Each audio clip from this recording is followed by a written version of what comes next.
शुरू करते हैं। ब्रह्मर्षि पितामह पत्र जी को कोटि कोटि आत्मा प्रणाम। वंशी मास्टर जी को कोटि कोटि आत्मा प्रणाम। गीताचार्य श्री कृष्ण परमात्मा को कोटि कोटि आत्मा प्रणाम।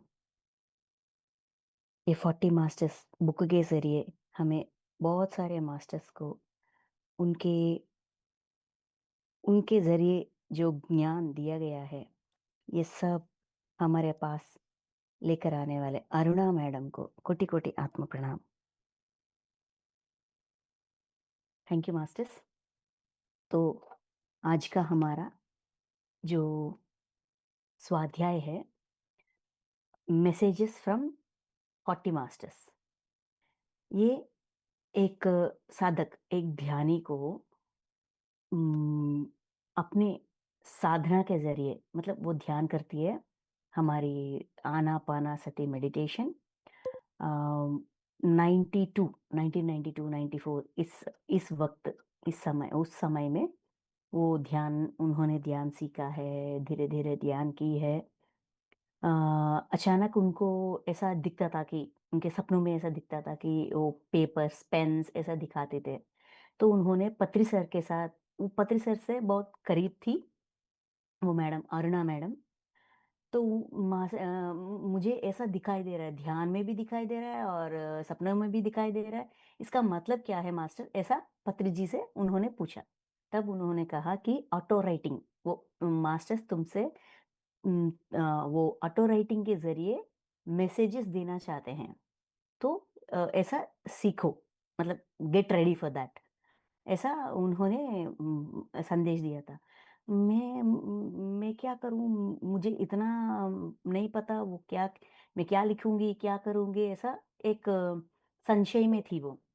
तो उनको मैसेजेस आते थे ड्रीम्स के जरिए और ध्यान में, अ, हम सिखाएंगे, ऐसा मास्टर्स उनको मोटिवेशन देते थे। तो इस मोटिवेशन के जरिए अर्ना मैडम और उनके पति दोनों ध्यानी थे। तो उनको संदेशा मिलता था कि इस वक्त, मतलब इस समय नाइट 9 o'clock या ये शाम को 6 बजे, ऐसा कोई भी समय, ऐसा उनको 15 मिनट के पहले या आधा घंटे के पहले या ध्यान में उनको संदेश आता था। तो उस समय वो पेन और बुक लेकर बैठती थी और वो मैसेजेस उन मास्टर से उनको चैनलिंग के जरिए वो मैसेजेस मिलते थे, मतलब डायरेक्टली जो पुराण, रामायण, महाभारत, भागवत और ये युग, जो सच्चे युग, त्रेता युग में जो कैरेक्टर्स है, ऋषि है, सीता जी है, राम जी है, महादेव है, पार्वती मैया है, बहुत सारे ऋषियों, मतलब ये सारे मास्टर्स को उन्होंने कांटेक्ट की है। और उनके जरिए जो भी संदेश, मतलब डायरेक्टली उनसे इनको प्राप्त हुई और इन्होंने ग्रंथस्थ किया था, मतलब बुक में वो सारे मैसेजेस को उन्होंने लिखा और उसको प्रिंटिंग करवाई थी। उसके बाद ये इतना चौंका देने वाली मैसेजेस थे, मतलब डायरेक्टली वो आकर कहते हैं कि उस जन्म में हम ऐसे थे, आपको हम, आपके नजरिए में हम ये हैं, लेकिन असली सच ये है। ऐसा बहुत सारे मास्टर्स से असली सच हमें पता चला। तो ये बुक इतना फेमस हो गई कि सारे लैंग्वेजेस में, भारत में कितने भाषाएं हैं, सारे भाषाओं में ये ट्रांसलेट हुई है। तो ये पूरा सच हम मान सकते हैं। लेकिन ये संदेश भी ना ऐसे होते, स्वीट एंड शॉर्ट, जैसे छोटे छोटे मैसेजेस। हाँ, मैं ऐसा थी, मैं ऐसे हूँ, उस जन्म में मैं ये सीखने के लिए आई थी, तो इसीलिए मुझे ऐसा रहना पड़ा, ऐसा इस इन स्थिति को आपके नजरिया में ये सिचुएशन ऐसा है, लेकिन हमारे नजरिए में ये सिचुएशन ऐसा है। तो ऐसे भी हम सीख सकते हैं। ध्यान में आए हो, अब ध्यान भी सीखो। ध्यान के जरिए, ध्यान करते करते, ध्यान के जरिए सच के साथ जुड़ो। असली सच्चाई क्या है, विश्व का सच क्या है, पता करो, समझो, उनके साथ जुड़ो और वो सच अपनाकर हम ज्ञान का प्राप्ति भी कर सकते हैं। इसीलिए ये सारे मास्टर्स खुद आकर उनको मैसेजेस देते थे। ये मेरी संदेश है, ये मेरी संदेश है। ऐसा हम 13 मास्टर्स के संदेश के बारे में पहले सेशन में डिस्कशन हुई थी। और आज का हमारा मास्टर है सीता माता, सीता मैया जिसे भी पुकारे, राम जी की पत्नी सीता माता, मतलब रामायण की दी मेन कैरेक्टर। अगर वो रामायण एक कथा है तो उनका मेन कैरेक्टर है, एक पुराण है तो उसका हिस्सा है। तो सीता माता के बारे में हमें थोड़ा कुछ तो पता है। यहाँ इस सेशन में, मतलब ये सीता माता का इस संदेश में 4 पॉइंट्स हमें सिखाती है सीता माता। अगर औरत की नजरिया से या स्त्री की नजरिया से देखा जाए, एक स्त्री ऐसे सिचुएशंस में क्यों आती है? मतलब अगर समाज में, कोई भी समाज, अगर हम ध्यानी हैं या नहीं हैं, जो भी है, समाज में मेल डोमिनेटेड सोसाइटी ये फिक्स हो गई। मतलब ये बदल गई या बदल रही है, हमें कोई दिलचस्पी नहीं है, बस मेल डोमिनेटेड सोसाइटी। तो सीता माता ये कहती है कि हम उस ऐसी सोसाइटी में जहां पुरुष आधिक्यता ज्यादा है क्यों आए हैं? ताकि एक एक पुरुष से हम सीख सके different different types of characters. एक एक कैरेक्टर के साथ जब हम अम, हमें रहना पड़ता है और कोई चारा भी नहीं है, बस रहना ही चाहिए, बस जीना ही चाहिए, जैसा भी हो, अच्छा लगे या ना लगे, जीना ही है। तो क्यों खुद को हम ऐसा क्यों लॉक करते हैं? ताकि हम जी सके, सीख सके तरह तरह की पुरुष के साथ कैसा हमें डील करना है। ऐसे कैरेक्टर आई तो इस कैरेक्टर के साथ मैं खुद को कैसे मोल्ड कर सकूं, खुद को कैसे, खुद के अंदर कैसे बदलाव ला सकूं। क्या मेरे अंदर इतनी क्षमता है, क्या मेरे अंदर इतनी सामर्थ्य है कि सामने वाले व्यक्ति के अनुसार खुद को बदल सकूं, एटलीस्ट उस सिचुएशन तक। तो ऐसा हम सीख सकते हैं, इसीलिए स्त्री का जन्म लेकर आते हैं। स्त्री का जन्म पूरा सीखने की अम, इच्छा से, मंशा से ही लेकर आते हैं। तो इसीलिए ये मुझ पर जोर डाल रहे हैं, जबरदस्ती डाल रहे हैं, ऐसा भावना रखकर अपनी, जो हम सीखने के लिए आए हैं, उस सीख को नजरअंदाज मत करो। ऐसा एक अनमोल संदेश देती है। तो हम उन्हीं की भाषा में, उन्हीं की शब्दों में देखते हैं कि क्या पॉइंट्स है। ठीक है, तो ये अब तक आउटलाइन है, छोटा सा संदेश है लेकिन बहुत गहरी संदेश है। तो देखते हैं। तो सीता माता, सीता का, सीता से संदेश, ये वो खुद कह रही है, ऐसे उनकी भाषा में होती है, उनकी, जैसे कि हम बात करते हैं मैं ऐसा हूं, मैं वैसा हूं, मैंने ऐसा की, वैसा ही होती है ये क्या कहते चैप्टर में। हाँ, मैं राम की पत्नी थी। भारतीय होने के नाते आप मेरे जीवन के बारे में जानते हैं। ध्यानियों के लिए मुझे अपने जीवन के छोटे छोटे विवरणों में जाने में कोई दिलचस्पी नहीं है। मैं आपको मुख्य रूप से अपने जन्म के बारे में बताना चाहती हूँ। मतलब आप सबको जानते, सीता मतलब मैं सीता हूँ। आप भारतीय हो तो आपको जाहिर सी बात है, आपको पता है सीता मतलब राम की पत्नी। मेरी जिंदगी में छोटा छोटा जो जो घटनाएं घटी है, उनके साथ उनके डिटेल्स बताने के लिए कोई आवश्यकता नहीं है, आप लोग ध्यानी हो। तो इसीलिए आपके लेवल का जो अंडरस्टैंडिंग है, उसके हिसाब से जो बड़े बड़े विषय है, मतलब सीता का जन्म का बड़े बड़े विषय जो भी है, जो हमारे लिए उपयोग हो सकते हैं, हमारे जर्नी, स्पिरिचुअल जर्नी के लिए उपयोग हो सकते हैं, उन्हीं के बारे में कहने के लिए सीता माता हमसे, हमें कह रहे हैं। तो मैंने खुद को ऊर्जा रूप से, भौतिक रूप में बनाया बनाया है। मैं प्रतीक्षा कर रही थी कि राम ध्यान करते हुए अपना अवतार ले। मैंने खुद को 20 वर्षीय महिला के रूप में बनाया, क्योंकि इस उम्र में एक महिला व्यावहारिक रूप से स्वतंत्र है। लगभग 4 या 5 वर्षों तक ध्यान करते हुए मैं अपने भौतिक शरीर को लगभग 3 या 4 महीने की अवधि के लिए फिर से बनाना चाहती थी और जनक महाराज के साथ रहने के लिए आना चाहती थी। तो हमें इतना तो पता है कि सीता माता किसी की कोख से नहीं जन्मी। वो जो खेती हो रही थी हल के जरिए, वहां एक पेटी में मिली है, ये हमें पता है। तो क्या ये मुमकिन है?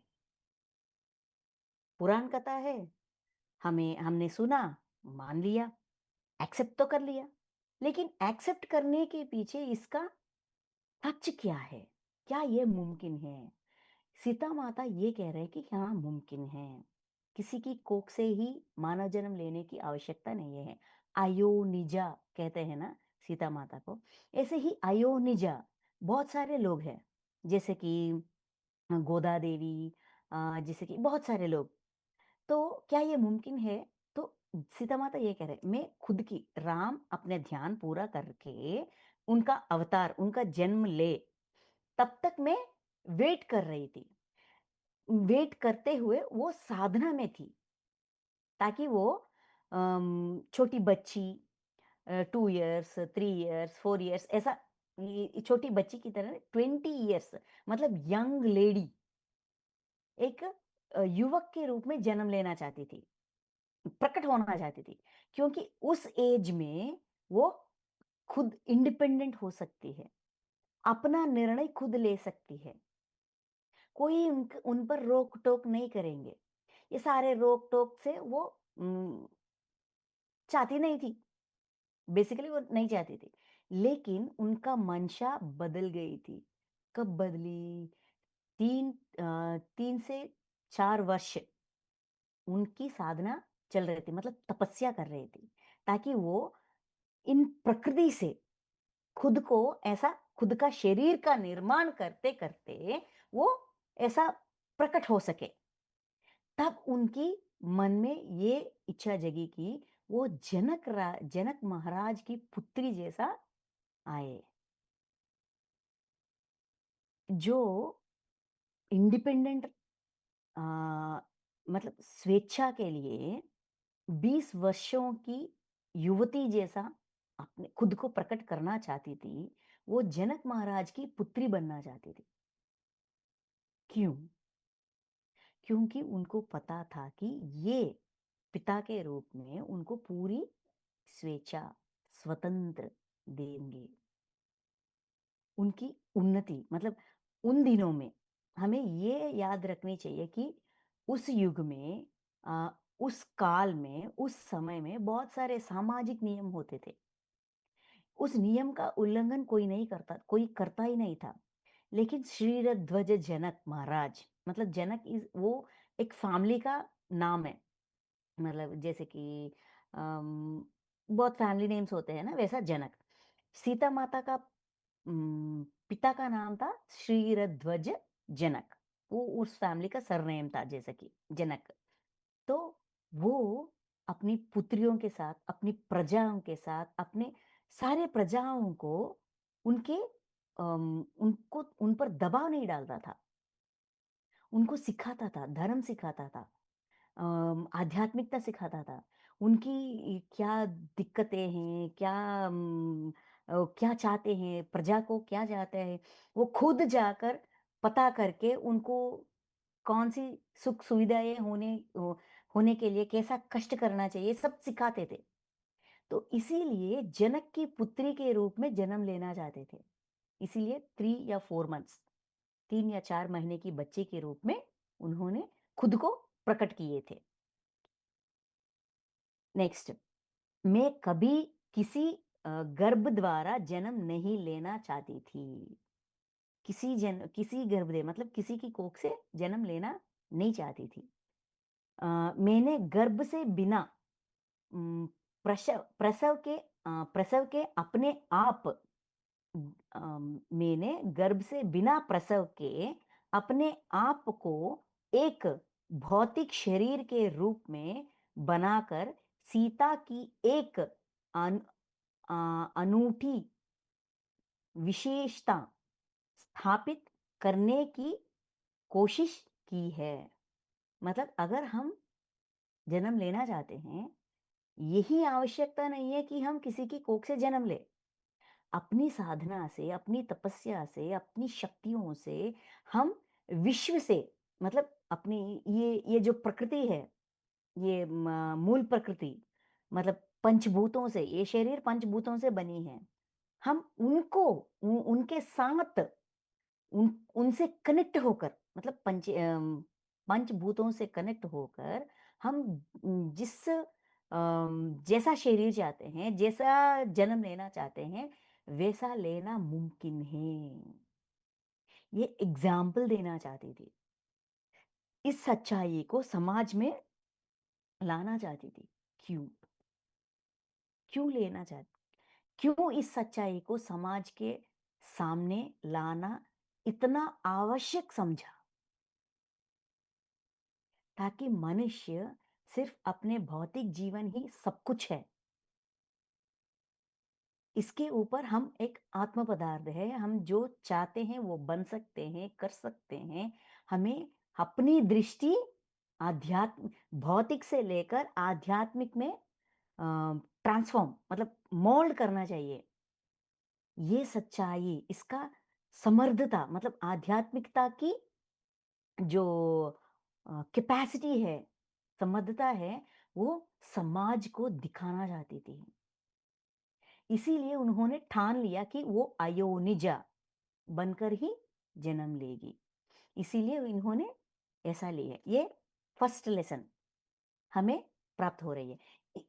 यही नहीं, एक और बात कहती है, सबसे महत्वपूर्ण और शायद एकमात्र पहलू जैसा अ, प्रत्येक ध्यानी एवरी मेडिटेटर को स्वयं में आत्मसात करना होता है। वह यह वह यह है कि मैंने ऊर्जा रूप से भौतिक निर्माण किया है।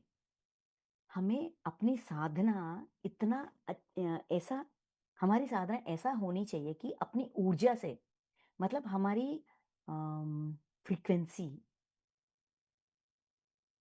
इतनी बढ़ानी चाहिए कि हम प्रकृति से जन्म ले सकते हैं। तो हमारी साधना इतना अटूट होनी चाहिए। बस करना है। हाँ जा अच्छा बाबा आज के लिए कर लिया, ऐसा नहीं। इतना शिद्दत होनी चाहिए, इतनी श्रद्धा होनी चाहिए, साधना इतनी अटूट होनी चाहिए। ये पहला संदेश है सीता माता से। नेक्स्ट, एक प्रबुद्ध गुरु के रूप में आध्यात्मिक पद के किसी भी व्यक्ति को सीता का जीवन क्या संदेश दे सकता है? एक प्रबुद्ध गुरु के रूप में आध्यात्मिक पद को मतलब अगर सीता माता से हम कुछ संदेश लेना चाहते हैं तो आध्यात्मिक की पद मतलब स्पिरिचुअलिटी के रिलेटेड हमें कौन से संदेश प्राप्त हो सकती है, ये प्रश्न है। मेरे जीवन का एक ही अर्थ था कि मैं अपने पति के साथ पूरी तरह से और उनकी इच्छाओं के अनुसार रहूं। सीता के जन्म क्या सिखाती है? वन पॉइंट एजेंडा, अपने पति के साथ पूरी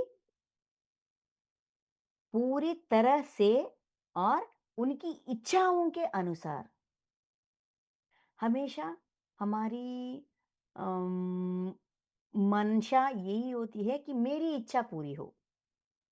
मैं जो करना चाहती हूँ वो करूँ। मैं क्या जो बनना चाहती हूँ वो बनूँ।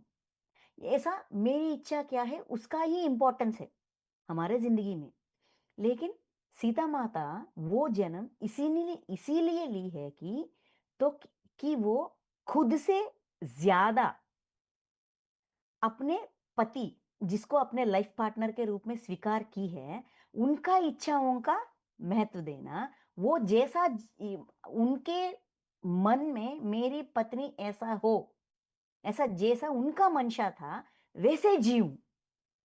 क्या ये मुमकिन है कि खुद को पूरी तरह से ज़ीरो करके, खुद की इच्छाओं को, मंशा को, सबको ज़ीरो करके, सामने वाले व्यक्ति हमसे क्या चाहता है, उनकी इच्छा क्या है, सिर्फ़ उनके लिए जीना, क्या ये मुमकिन है? इसको एक्सपीरियंस करने के लिए, ऐसी अनुभव प्राप्त करने के लिए, उन्होंने ऐसा जन्म ली है। ये कह रही है। नेक्स्ट आप सोच रहे होंगे कि यह किसी भी इंसान के लिए कैसे संभव है? सीता माता तुरंत कह रहे, क्या ये मुमकिन है? खुद को पूरी तरह से नकारते हुए, कोई और व्यक्ति को पूरी तरह से स्वीकार करते हुए, हमारे इच्छाओं को अम, ज़ीरो इम्पोर्टेंस देते हुए, उनके इच्छाओं को, उनके मंशा के नज़रिया से खुद को देखना, खुद को परखना, खुद जीना, क्या ये मुमकिन है? ऐसा आप सोच रहे होंगे। क्योंकि ये ज़ाहिर-सी बात है, हाउ इज़ दिस पॉसिबल? तो उसके लिए वो समाधान दे रही। ये सेकंड लर्निंग है हमारे लिए इस सीता माता से। तो यह किसी के लिए भी संभव है। हाँ, ये मुमकिन है। इतना इम्पॉसिबल तो नहीं है। किसी के लिए भी अगर कोई भी ऐसा जीना चाहते हैं तो वो जी सकते हैं। कैसे? मान लीजिए आप ऐसे अपने जीवन में संभव कर सकते हैं। मतलब सीता माता देवी है, भगवान का रूप है, तो इसीलिए उनको मुमकिन है, हमारे लिए ज़िंदगी में ये मुमकिन नहीं है, ऐसा मत सोचना। इसीलिए सीता माता ये कह रहे हैं कि मान लीजिए कि आप इसे अपने जीवन में संभव कर सकते हैं। अगर हम ऐसा रहना चाहते हैं तो हम भी रह सकते हैं ऐसे। तो फॉर एग्ज़ाम्पल हमने सोच लिया कि at least one day for example trial basis हम ट्राई तो कर सकते हैं ना पूरी जिंदगी नहीं के लिए ना तो सही एटलीस्ट वन डे और 2 डेज हम ऐसा जीने के लिए प्रयास कर सकते हैं तो अगर मुझे एक्सपेरिमेंट भी करना है एटलीस्ट ट्राई करना है तो मुझे लगना चाहिए ना मैं ट्राई करने के लिए भी मेरे मन में एक मोटिव होनी चाहिए अ, एक प्रेरणा प्रेरणा होनी चाहिए। प्रेरणा के बिना हम कुछ नहीं करेंगे, कुछ करेंगे नहीं, नहीं कर पाएँगे। तो प्रेरणा क्या होनी चाहिए, वो समझाती है सीता माता यहाँ। उस स्थिति में संभव कर सकते हैं। उस स्थिति में आप अ, अधीनता के और पाठों को समझे और सीखेंगे और एक पति-पत्नी से सब पति-पत्नी के सबसे अनुकूल रिश्ते के पाठों को सीखेंगे। क्यों ऐसा जीना है? ताकि हम सीख सकें। एक पति-पत्नी ये रिलेशन में सरेंडरनेस सामने वाले व्यक्ति को सरेंडर करना क्या ये मुमकिन है? सरेंडर करने से क्या सीख सकते हैं? प्रयत्न करेंगे तभी पता चलेगा। गुरु को सरेंडर हो जाएँगे, माता-पिता को सरेंडर हो जाएँगे, लेकिन लाइफ पार्टनर के सामने सरेंडर नहीं होंगे। सीता माता ये कहती है कि यहाँ सरेंडर होने से हम एक ही झटके में बहुत सारे लेसन सीख सकते हैं। ये सीता माता का संदेश है। देखते हैं उसी स्थिति में ऐसा सरेंडर करने से मतलब उनको सामने वाले व्यक्ति को पूरा इंपॉर्टेंस देकर उनके इच्छाओं के जरिए खुद को मोल्ड करना, ऐसे सिचुएशंस में ही आप अधीनता मतलब उम, अधीनता अम, के जब हम किसी और के अधीन में होंगे, तब कैसा महसूस होगा, कैसा लगेगा? और पाठों को तब हमें पता चलता है कि अगर हम किसी पर अधिकार चलाएँगे, किसी को अपने अधीन में रखेंगे, जब हम किसी और के अधीन में रहेंगे, जैसा हमें लगता है, वैसा ही जब हम किसी और को अपने अधीन में रखेंगे, तो उनको भी वैसा ही लगता होगा, है कि नहीं? तो ये सही है कि या गलत? जब महसूस होगा, तभी हम परख पाएँगे कि क्या सही, क्या गलत? क्या इसकी आवश्यकता है कि नहीं है? है ना? तो इसीलिए पाठों को समझेंगे तब हमें समझ में आएगा और सीखेंगे तब सीखेंगे कि ऐसा होना है या नहीं होना है। और एक पति पत्नी के सबसे अनुकूल रिश्ते के पाठों को तभी हम ये रिलेशन क्या सिखाने के लिए, क्या सीखने के लिए हम इस बंधन में आए हैं, तभी हमें पता चलेगा। नेक्स्ट, पुरुष वर्चस्व की संस्कृति में पैदा होने के कारण पुरुषों या उनके वर्चस्व को शाप ना दे, क्योंकि एक महिला के रूप में आप एक महिला के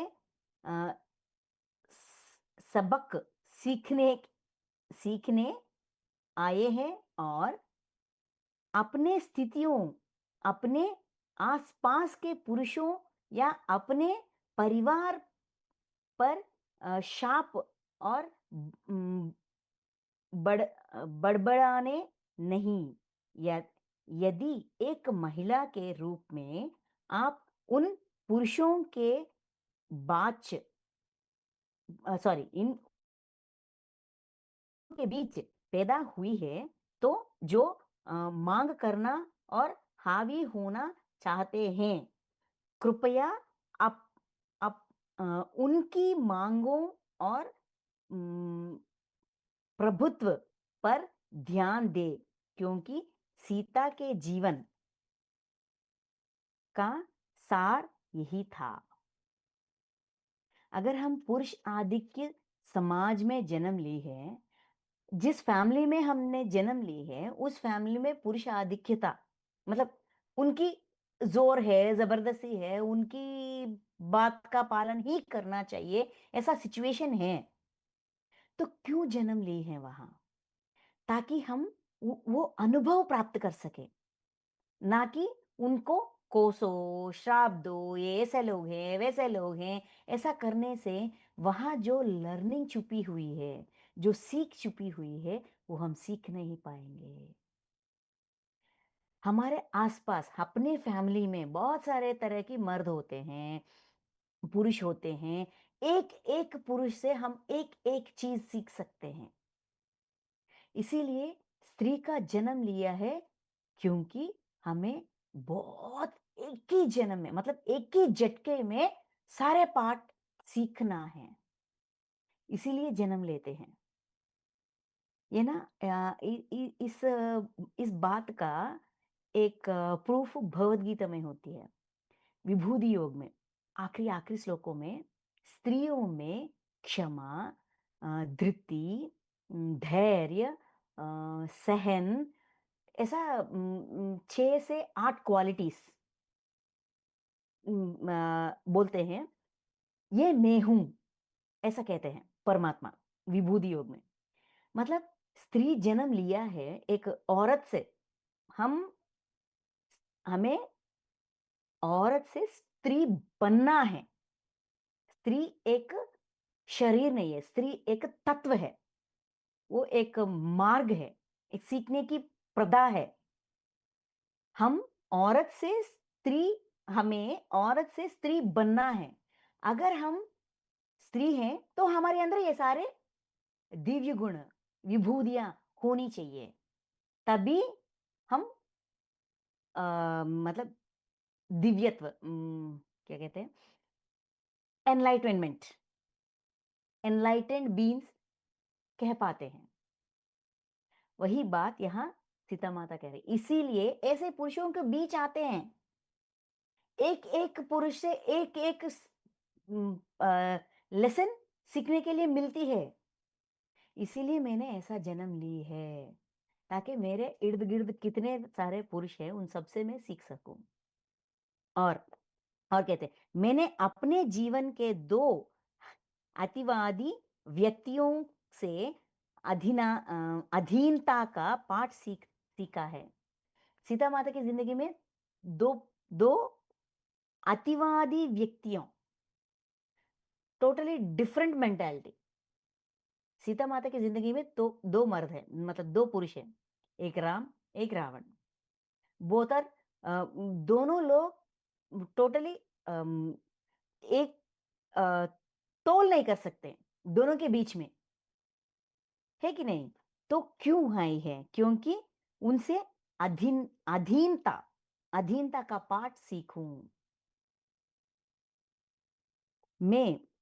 अ, उल्लेख कर रही हूं, अ, मतलब राम और रावण के बारे में कह रही हूं, जिनसे हर महिला अलग अलग पुरुषों से निपटने का सबक सीख सकती है। अलग अलग पुरुषों से कैसे लिपटे, कैसे मतलब हम कैसे लिपटेंगे, जब हमें पता चलेगा कि ये पर्सन, ये व्यक्ति का अ, स्वभाव ये है, उनका मंशा ये है, वो ये चाहते हैं, तभी उनके अनुसार हम कैसे रहें हमें पता चलता है। तो इसीलिए हम ऐसा सीख प्राप्त कर सकते हैं, जब हम लिपटेंगे तभी हमें पता चलेगा। इसीलिए ऐसे पुरुषों को आसपास लेकर आते हैं। राम बहुत अलग आदमी थे, वह बहुत समझदार, दयालु और दुनिया की नजरों में एक अ, समा समायोजन करने वाले व्यक्ति थे। लेकिन एक पुरुष के रूप में वह कम से कम मेरे सामने पुरुष वर्चस्व की विशेषता और विशेषता से भरे हुए थे। समाज की नजरिया में वो पुरुषोत्तम है, वो रोल मॉडल है, लेकिन एक पति पति के रूप में वो पुरुषता का वर्चस्व एग्जाम्पल है। वो मुझे पता है, ऐसे कह रहे हैं। वह किसी भी अन्य आदमी की तरह बहुत सामान्य, मांगलिक और आक्रामक आदमी आदि थे। सारे पुरुषों के जैसे ही वो भी सामान्य है, नॉर्मल नॉर्मल पर्सन, और मांगलिक मतलब रीति रिवाजों का बहुत पालन करते हैं, ये सही ये गलत, ये करना चाहिए ये नहीं करना चाहिए, ऐसा भी होता। और वो भी जैसे कि अधीनता दिखाते थे। लेकिन उनकी सार्वजनिक छवि ने उनके सामने पूर्णता की एक बहुत ही चरम विधि चरम विधा को सामने रखा है, जिससे जिसे उन्हें अपने लोगों के सामने साबित करना था। समाज ने श्री राम को जिस नजरिया से देखा है, श्री राम को उस नजरिया में खुद को प्रस्तुत करना आवश्यक बन गई। तो इसीलिए वो खुद को ऐसा प्रस्तुत कर रहे थे। लेकिन अंदर ही अंदर उनके अंदर भी एक पुरुष जगे हुए थे। वो सिर्फ़ सीता माता के सामने ही प्रकट होता था। पूरा समाज के सामने राम अलग, सीता माता के पति के रूप में राम अलग। ये हमें समझा रहे हैं। और इतना ही नहीं, अम, ऐसे में राम अपने असली व्यक्तित्व का प्रदर्शन कैसे कर सकते हैं? जब उनकी प्रजा उनसे जैसा उनको अ, कैसे एक्सपेक्ट कर रहे हैं, उनको ऐसा ही जीना पड़ा था। इसीलिए उनका मतलब उनकी ये जो पति के रूप कभी बाहर नहीं आई थी। और मेरे विनम्र स्वभाव ने राम को मेरी अधीनता दिखाने के लिए अ, बाध्य क किया था। मैं मैं ना तो सार्वजनिक रूप से उनके बारे में बोल सकती थी और ना ही अकेले में उन पर चिल्ला सकती थी। वो राम की पत्नी थी, तो उनके लिए भी सामाजिक नियम कुछ होते हैं। तो इस वजह से वो अ, आप ऐसे हो या वैसे हो, ये नहीं राम ऐसा है, ऐसा कहने की आवश्यकता ही नहीं हुई, क्योंकि मेरा भी कुछ नियम है। उसका पालन मुझे भी करना चाहिए था। तो इसीलिए मुझे भी ये आवश्यकता नहीं आई कि ये ऐसे है। ये उम, विषय बाहर आने की गुंजाइश ही नहीं था। ये कह रहे हैं। मतलब यहाँ इस पूरे विषय में राम के बारे में, पति के बारे में, उनके पुरुषता के बारे में, ये सारे विषयों से हमें क्या सीखना चाहिए? ये मैसेजेस हमारे लिए कुछ सीख देते हैं।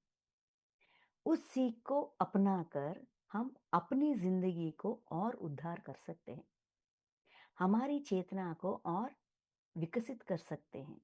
हमारी बुद्धि का विकसन कर सकते हैं। है कि नहीं?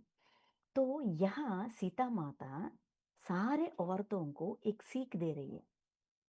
आस-पास रहने वाले सारे पुरुषों पर श्राप देकर ये ऐसे लोग हैं, वैसे लोग हैं, ऐसा निंदा आरोप लगाकर अपना सीख को मत खोना। एक एक व्यक्ति से जो प्राप्त करना ज्ञान प्राप्त करना है, जैसा रहना है, जैसा बिहेव करना है, जैसा खुद को बदलना है, ये हमें उन पर नज़र रखनी चाहिए। ना कि लोगों को ये ऐसा दिखावा कर रहा है, लेकिन ये ऐसा है। ऐसा किसी के ऊपर आरोप नहीं लगानी चाहिए। हाँ, अंदर हमारे अंदर भी बहुत सारे अच्छे, नए, सही, गलत गुण होते हैं, है कि नहीं? ये परिस्थिति ऐसी होती है कि अ, हमारे अंदर की ये गुणों के बारे में, कुछ-कुछ विषयों के बारे में हमें ही नहीं पता होता। हम चौंक जाते हैं, मैंने ऐसी बात की है, मैं इतना कठिन हूँ, ऐसा हमें ही शॉक लगती है। तो खुद को मैं क्या हूँ? मैं कौन हूँ? ये मुझे ही पता करनी चाहिए। ये मेरी कैरेक्टर क्या है, मेरे सामने वाले व्यक्तियों से मुझे और अच्छी तरह से पता चलता है। क्योंकि वो हमारा एक्शन है, वो हमारा इनपुट है और उस इनपुट की वजह से जो आउटपुट हम देते हैं, वो हम हैं। हमारी रियलिटी, वो हमारी सच्चाई है। वो हमारी सच्चाई उनके वजह से बाहर आती है। तभी हमें पता चलता है कि व्हाट एम आई। इसीलिए सबको स्वीकार करो। उनके वजह से हमें पता चलता है कि मैं क्या हूँ। वो सीख मत खो। ये सीता माता हमें समझाने की प्रयास कर रहे हैं। कहते हैं ना, मिरर इमेज ऐसा। और मुझे इतना दमन करना पड़ा कि मैं पागल हो सकती थी। सीता के रूप में अवतार लेने से पहले मैंने ध्यान नहीं किया था। अगर अगर मैंने ध्यान नहीं किया था, अगर सीता के जन्म लेने से पहले इस जन्म के लिए उन्होंने खुद को पूरी तरह से तैयार की है। अगर मैंने साधना नहीं की, अगर मैंने ध्यान नहीं की और अगर मेरी मंशा में ये मेरी प्रणाली है, ये लर्निंग के लिए ही मैंने ऐसा जन्म ली है, ये वो जैसे कि पूरा अवेयरनेस था सीता माता को अपनी जन्म के बारे में, क्यों ऐसा आयोनिज ऐसा जन्म ली है। अगर मैंने ये साधना नहीं की होती, पूरी अवेयरनेस में नहीं होती तो मैं पागल हो जाती। ऐसे व्यक्तियों के बीच रहते हुए मेरे दमन और अधीनता की 2 बार परीक्षा हुई। पहली बार जब राम की इच्छा के विरुद्ध मैंने उसके उनसे स्वर्ण मृग लेने को कहा। तो ये परीक्षा उनको परीक्षा 2 बार उनको परीक्षा देना पड़ा कि वो अपनी दृष्टि अपनी लर्निंग पर है, अपनी सहन शक्ति को बढ़ाने में है और कैसी है। पहला परीक्षा ये था कि ये स्वर्ण मृग मतलब गोल्डन डियर को पूछना मुझे चाहिए, राम की इच्छा के विरुद्ध पूछना, वो पहली परीक्षा थी। और मैंने उनसे यह पहली और एकमात्र बार था जब मैंने अपने लिए कुछ मांगा। उस जन्म में वो पहली बार था कि उन्हें खुद के लिए एक मांगा। कृपया यह मत कहिए कि जंगल में जाने के लिए सहमत होना भी मेरी इच्छा थी। नहीं, हर समय उनके साथ रहना मेरा कर्तव्य था और कर्तव्य में इच्छा का प्रश्न ही नहीं है। हमें ऐसा लगता है कि जंगल में जाना, राम जी के साथ जंगल में जाना सीता जी की पहली मांग थी, लेकिन वो मेरी मांग नहीं है, वो मेरी कर्तव्य है। मैं पत्नी हूं। पति को अनुसरण करना मतलब उनकी जन्म प्रणाली ये था कि उनके साथ रहकर उनकी इच्छाओं को महत्व देकर वो इनसे कैसी मंशा रखते हैं वैसा जीना उनका लाइफ डिजाइन था। तो वो ऑटोमेटिकली उनका कर्तव्य बन गई। तो वो मेरी कर्तव्य है, कर्तव्य अलग और इच्छा अलग। वो कर्तव्य था इसलिए मैं जंगल गई थी। इच्छा ये इच्छा है। कर्तव्य और इच्छा दोनों को कंफ्यूज मत हो, ये हमें सिखा रहे हैं। मतलब हम सहज स्वभाव से ये मेरी कर्तव्य है, ये मेरी इच्छा है, हम डिफरेंशिएट नहीं कर सकते हैं, है कि नहीं? मैं तो डिफरेंशिएट नहीं कर सकती। मुझे ये बात बहुत अच्छी लगी। हमारा कर्तव्य क्या है, हमारी इच्छा क्या है, हमें ये ज्ञात होनी चाहिए, ये अवेयरनेस होनी चाहिए। ये हमें यहाँ सीता माता कह रहे हैं। इसीलिए जब मैंने स्वर्ण मृग मांगा, राम ने उसकी खोज की और उसे प्राप्त कर लिया। इस बीच मुझे दूसरे चरम व्यक्ति रावण ने हरण किया। मैं उससे मैं उसे अतिवादी कहती हूं, क्योंकि हानिकारक गतिविधियों की संख्या के साथ रावण अपने दुष्ट लोगों के बीच बहुत लोकप्रिय हो हो गया था। जब ये पहली मांग हुई सीता माता ने की, राम ने उनके लिए वो काम की है, लेकिन इस बीच में रावण आ गए, दूसरा व्यक्ति, सीता माता की जिंदगी में उस जन्म का दूसरा कैरेक्टर, रोल मॉडल। वो उनको अतिवादी क्यों कह रहे हैं? क्योंकि उन्होंने अपने लोग मतलब रावण की जो समाज है उस उन लोगों के बीच उन्होंने तरह तरह की क्रियाएं, तरह तरह की एक्टिविटीज करके उनके बीच वो एक राजा बन गए थे। गलत ही सही, बट राजा है, रोल मॉडल है उन लोगों के लिए, इसीलिए अतिवादी ऐसा बुला रही हूँ। वो हमें समझा रहे हैं। इतना ही नहीं, वह एक बहुत ही आत्मग्लानी व्यक्ति था, जो चाहता था कि हर सुंदर चीज उनके खोज में हो, कब्जे में हो, सॉरी। रावण की इच्छा ये थी कि हर सुंदर चीज उनके कब्जे में होना चाहिए। मैं बहुत सुंदर थी, एक आकर्षक महिला के सभी विवरणों के लिए सच। मैं रावण के लिए आकर्षक कैसे नहीं हो सकती हूँ। उस जन्म में मैं बहुत सुंदर थी, और आकर्षक महिला का जो भी पॉइंट्स है, चेकलिस्ट है, वो सारे चेकलिस्ट टिक है मेरे मेरे विषय में, इसीलिए वो मुझसे आकर्षित हो गया था। तो इसके लिए मैं कुछ नहीं कर सकती। वह मुझे अपने कब्जे में लेना चाहता था, और उनका सबसे अद्भुत चरित्र था खेद में रहने वाले महिलाओं से उनके साथ रहने की इच्छा के बारे में पूछने की उनकी भावना। म- महिलाओं को कब्जा करके लेकर आते थे और उनको पूछते थे, मेरे साथ रहेगी कि नहीं रहेगी। बहुत बहुतों ने अ, स्वेच्छा से खुद को दे दिया, लेकिन मैं अकेली व्यक्ति थी जिसे छूने की हिम्मत रावण को नहीं हुआ। बहुत सारे महिलाएं खुद को उनकी मतलब रावण जी का ऑफर एक्सेप्ट कर लिया था, लेकिन सीता माता ने एक्सेप्ट नहीं किया था। मैंने अपनी ऊर्जा से ऐसा वलय बनाया कि उसकी मेरी उसकी मेरे पास आने की हिम्मत ही नहीं हुई।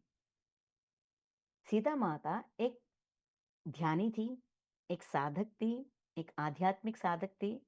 तो अपनी ऊर्जा से, अपनी शक्ति से एक एक वलय, एक मतलब कहते हैं एक रिंग जैसा अपने आसपास बनाई थी, इसीलिए रावण उनके पास नहीं आ पाते थे।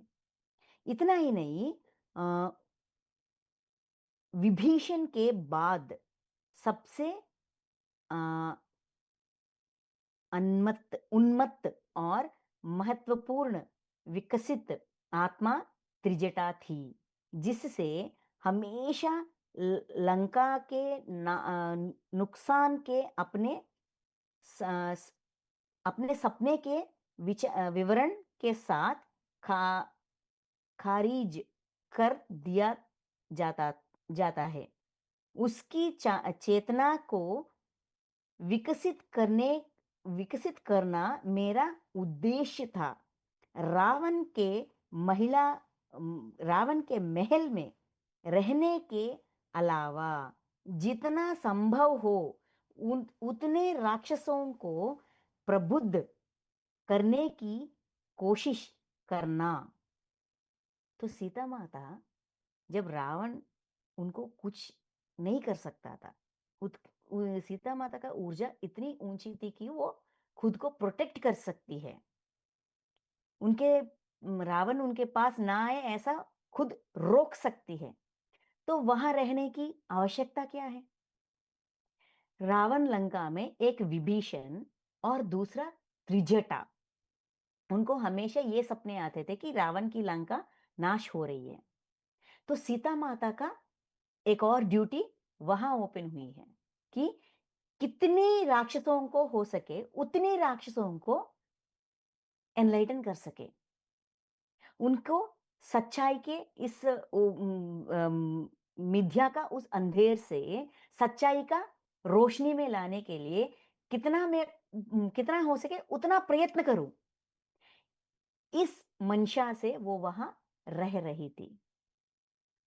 इसीलिए सबसे शक्तिशाली पुरुष होने के बावजूद रावण शायद ही मुझे छू सकता न, शायद ही मुझे छू सका। हालांकि मुझे पकड़ पकड़ लिया गया और खुद खेद कर लिया गया। मैं उसकी आज्ञा मानने और उसके अधीन रह रह रही थी, फिर भी मैंने उससे स्पष्ट रूप से अस्वीकार कर दिया और अपनी ऊर्जा का उपयोग उसे अपनी ओर बढ़ने से रोकने के लिए किया। ये सीता माता रावण के लिए एक चैलेंज थी। रावण को एक्सेप्ट नहीं कर रही थी।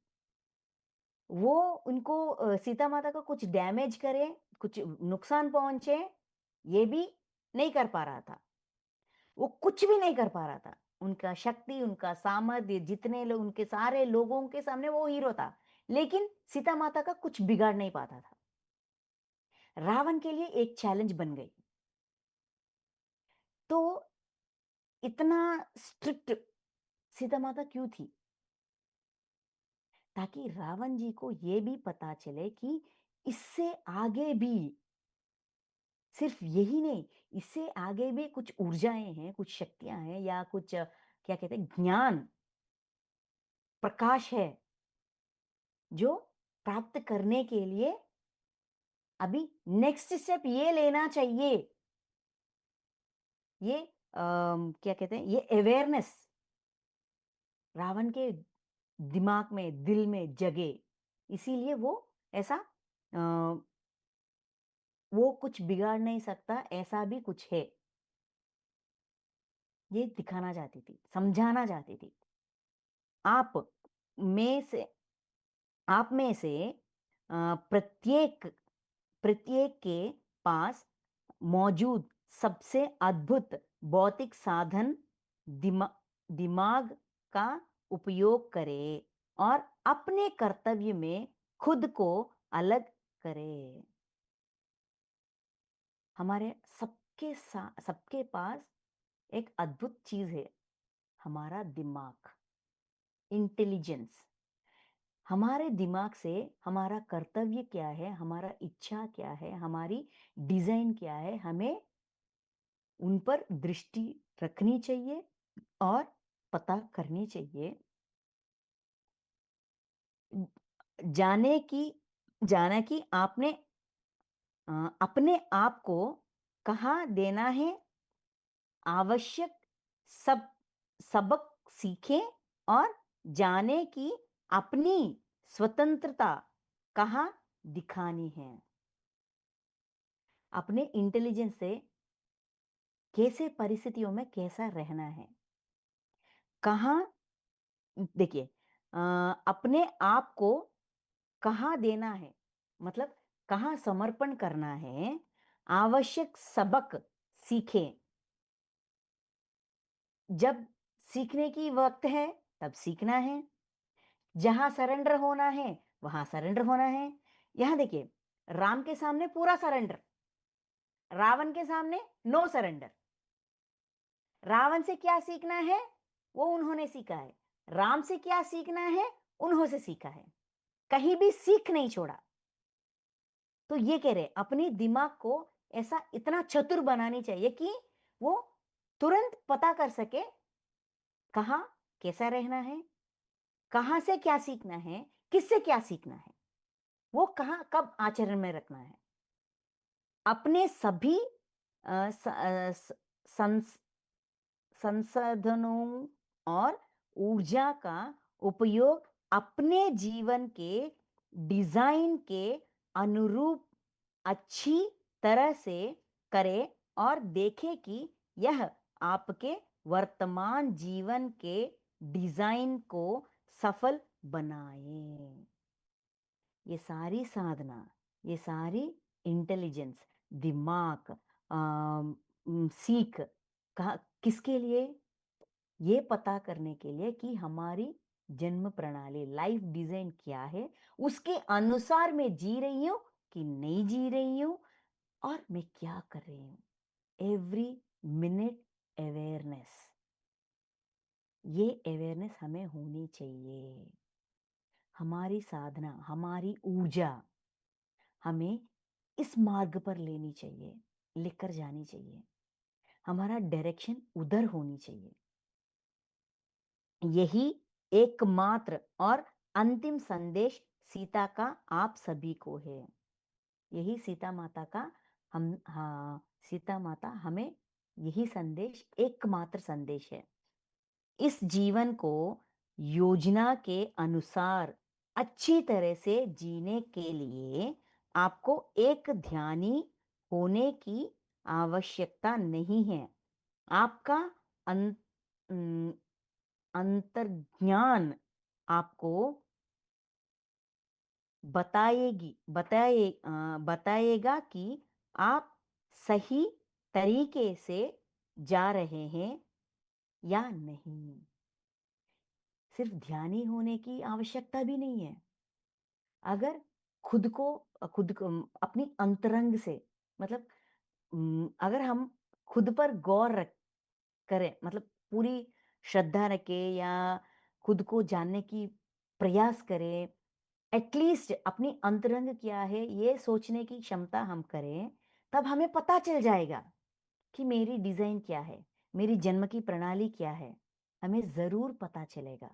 ये कह रहे हैं, इतना कठिन काम नहीं है, ये भी आसान है। यह एक ध्यानी के रूप में अपनी ऊर्जा और संसाधनों का उपयोग उपयोग नई चीजों से, नई चीजें सीखने और नए विचारों को बनाने के लिए करें। आपके आध्यात्मिक प्रयास में शुभ रात्रि और शुभकामनाएं। इसी तरह लगातार अपना ध्यान जारी रखें। तो हमेशा हमें, सीता माता ये कह रहे हैं कि हमेशा हमारी हमारी ऊर्जा, हमारी साधना हमें उन्नति की तरह लेके जाए, ना कि हम वैसे के वैसे रह जाए। ज्ञान, सरेंडरनेस से ही हम सीख सकते हैं। कहाँ सरेंडर होना है, कहाँ सरेंडर नहीं होना है, ये सब परख परख कर समझेंगे, परख परख कर देखेंगे, विशेष विश्लेषण करेंगे, रिसर्च करेंगे खुद के बारे में, खुद के अंदर ही ये रिसर्च करेंगे, तब हमें पता चल जाएगा क्या इच्छा है, क्या कर्तव्य है। इच्छा पूरा करने के लिए प्रोसेस अलग, कर्तव्य का पालन करने के लिए प्रोसेस अलग। तो ऐसा हम अपनी आध्यात्मिक जर्नी को और आगे लेकर जा सकते हैं, और 2 कदम और 4 कदम आगे लेकर जा सकते हैं। तो ओवरऑल एक शब्द में कहें तो ध्यान की साधना हमें ज्ञानी बनाने के लिए है, ना कि हमें शक्ति को लेते, शक्ति के पास रह जाए, सिर्फ शक्ति आए बस नहीं। ध्यान की साधना ज्ञान प्राप्ति के लिए है, और वो भी अनुभव ज्ञान प्राप्ति के लिए है। इसीलिए सबको स्वीकारना चाहिए। ये सीता माता का संदेश है। Thank you masters, thank you.